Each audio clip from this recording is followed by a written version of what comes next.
Picture this. An American woman stands outside a German supermarket on Sunday morning, yanking on locked doors with increasing desperation. She's holding a handwritten sign that reads, "Emergency grocery situation," and has called the police twice to report what she believes is illegal business closure during operating hours.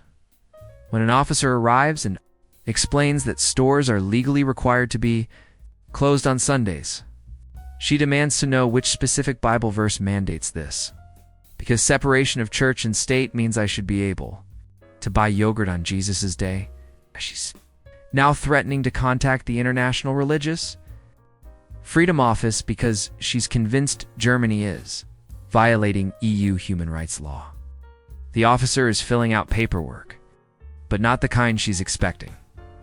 A German pharmacist watches an American man photograph her entire store, including behind the counter.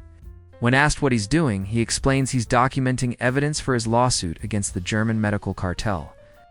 His crime? She refused to sell him antibiotics without a prescription. He spent 20 minutes explaining that in America, you can basically get whatever you want at Walgreens. And he's certain the pharmacist is personally profiting from forcing him to see a doctor.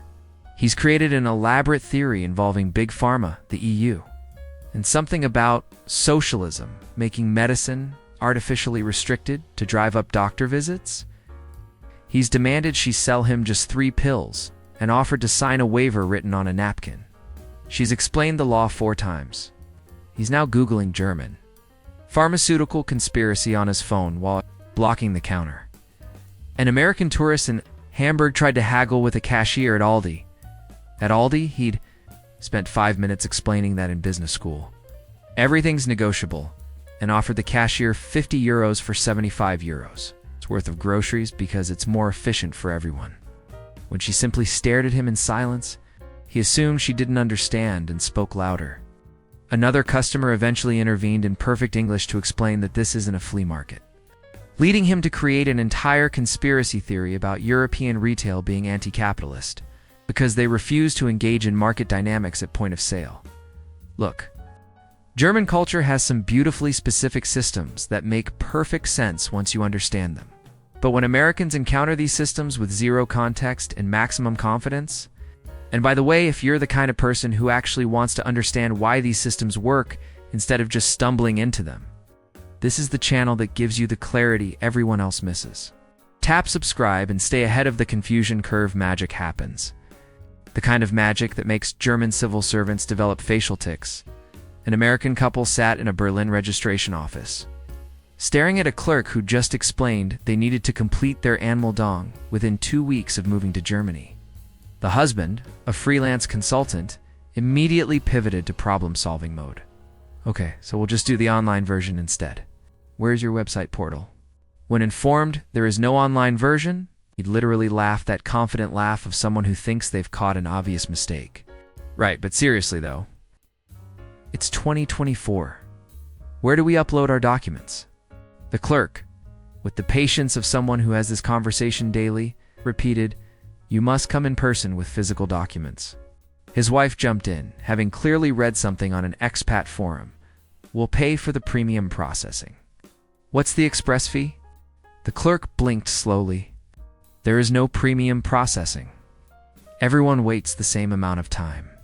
The husband then launched into a detailed explanation of how American efficiency works, complete with a whiteboard lecture he tried to do using hand gestures, about how tiered service pricing increases government revenue while reducing wait times.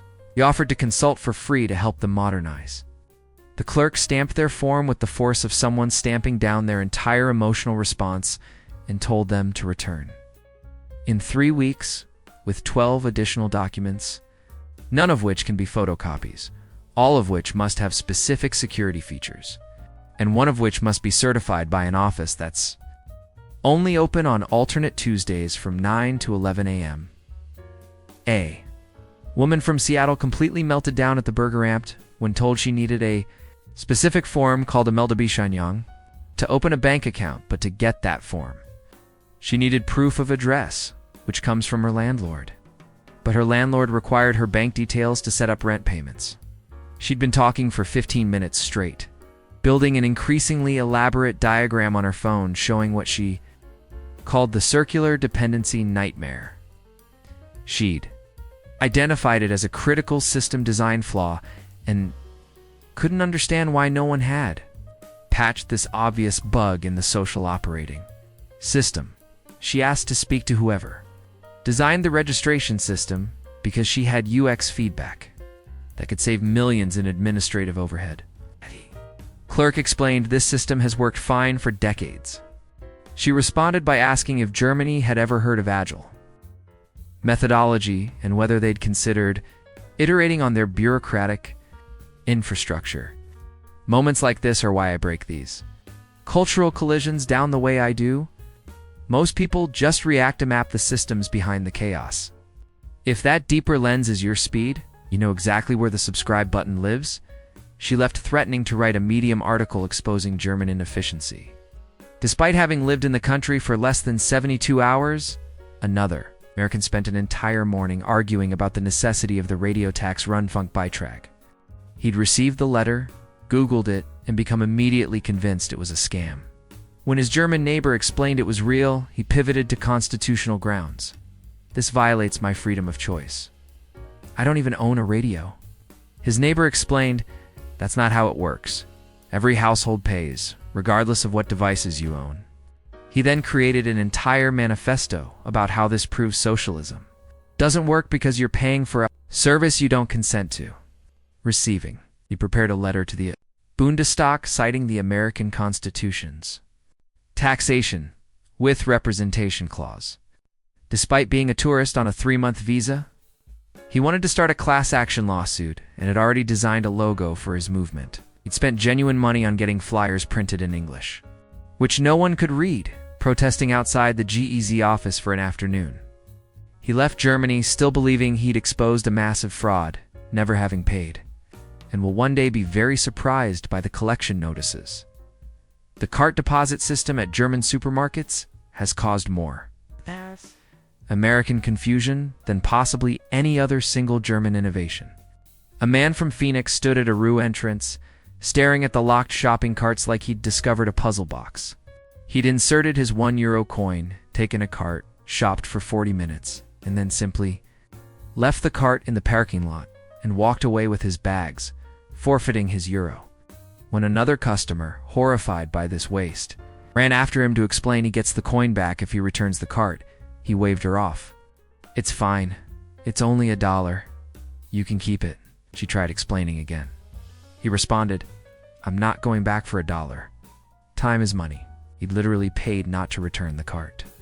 Later that week, he posted in an expat Facebook group complaining about hidden fees at German supermarkets and warning others about the cart scam.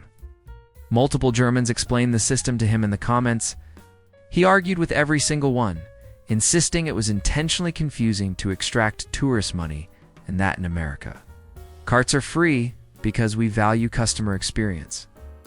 Someone pointed out American stores have cart return areas too. He claimed that was completely different because it's optional customer courtesy, not mandatory coin hostage situations. American woman caused a genuine incident at a Berlin Spotkauf by touching all the produce. Just ...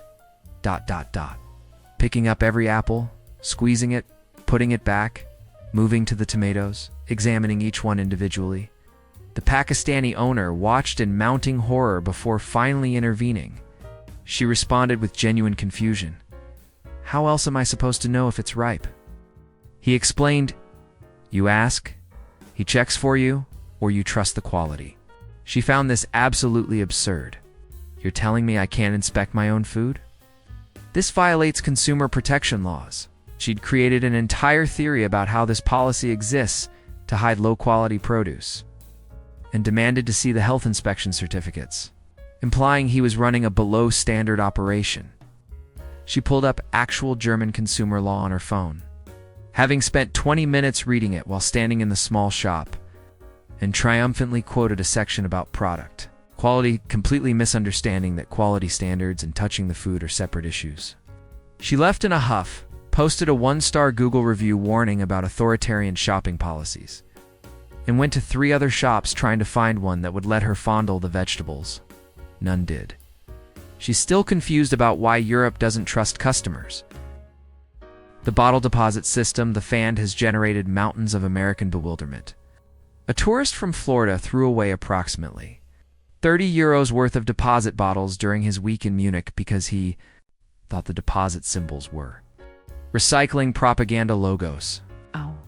When his Airbnb host explained he could have returned them for money, he refused to believe it. Wait, the store pays you to return bottles? That's backwards. That's not how economics works. The host tried explaining the environmental incentive system.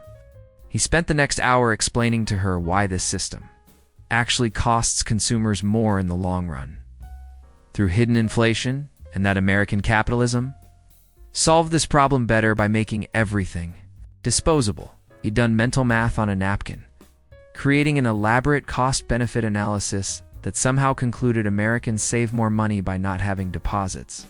Despite the math making no objective sense, he left Germany convinced he'd discovered a flaw in the European economic model and sent the host a follow-up email with his findings, suggesting she forward them to whoever manages Germany's economic policy. A man from Texas experienced his peak Germany moment at a Frankfurt train station. He'd missed his connection by 3 minutes. The train had left exactly on schedule at 14:47 and wanted to take the next train using the same ticket. Logical, right? The conductor explained, this is not how reserved seats work. His ticket was for that specific train. He responded by citing Amtrak's flexible policy where missing a train is whatever. You just hop on the next one. The conductor, with the emotional range of someone who's had this exact conversation 40,000 times, repeated, this is not Amtrak. This is Germany. Your ticket is for train 742, which has departed. The American then delivered a magnificent speech about customer service philosophy, free market adaptability, and how rigid systems hurt business efficiency. He demanded to know the conductor's supervisor's name, the Deutsche Bahn CEO's email address, and whether Germany had an equivalent to the Better Business Bureau. He threatened to report this anti-consumer rigidity to the European Union, claiming it violated freedom of movement laws. The conductor simply walked away mid-sentence to check other tickets. The American is still standing on that platform to this day, probably composing a complaint letter and Googling how to sue German trains in international court. These stories aren't just about confusion, they're about the beautiful collision that happens when American individualism crashes headfirst into German systematic efficiency. Germans have engineered solutions to problems Americans didn't know existed. While Americans have optimized for freedoms Germans didn't know they were missing. Neither side is wrong. They're just playing completely different games while insisting they're reading from the same rulebook. The secret? Germans aren't being difficult. They've simply built a society where the rules apply to everyone equally. Systems work because everyone follows them, and efficiency emerges from predictability. Americans, meanwhile, have built a society optimized for individual exception-seeking, where every rule has a workaround and every system has a premium tier. Put these two philosophies in a room together. You get an American trying to negotiate with a cart lock, while a German watches in confused fascination.